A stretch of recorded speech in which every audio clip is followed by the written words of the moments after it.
Giawhag sa DOH ug ni Davao City Mayor Inday Sara Duterte ang mga Davaoenyo nga likayan una ang paggamit og turotot sa pagsugat sa bagong tuig aron malikay sa pagtinakdanay sa COVID-19. Ani ang detalye. Kung sa milabayng tuig, naglaray na sa mga nagunang kadalanan sa Davao City ang mga manindahay og turotot nga mo'y gamitong pagsaba-saba sa pagsugat sa bagong tuig. Karon, mingaw na.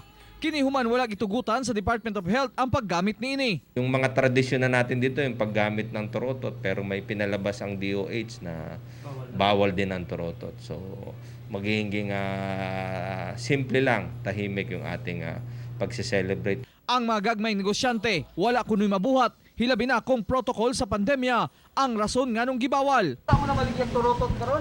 Wala. Ano man? Ay, basing madakpan, talisod na. Last year. Last year, noon, namaligyan karon wala. Wala pa may nigawas. Kung na, dito may makapalit. Ang tagiyaw bodega nga si Rachel Barro, daghan kuno ang gapangutana kung ga-wholesale pa ba sila og turotot.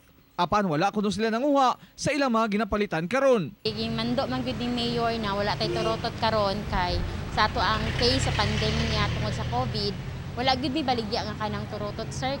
Lakip si Mayor Inday Sara Duterte na nawagan nga sundon ang mando sa DOH ug mangita og laing paagi sa pagsaba-saba sa pagsugat sa bagong tuig. Pinaagi sab kuno niini makasave pa sa kwarta.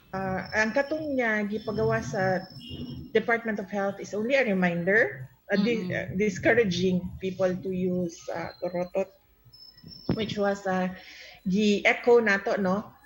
Nag-remind ta sa tanan nga ingon sa Department of Health, which is naadin na ato ang mga health experts nga ang paggamit sa turotot will most likely spread the COVID-19. Kauban si Jojo Solarte sa kamera. Ako, si Real Suroche para sa One Mindanao.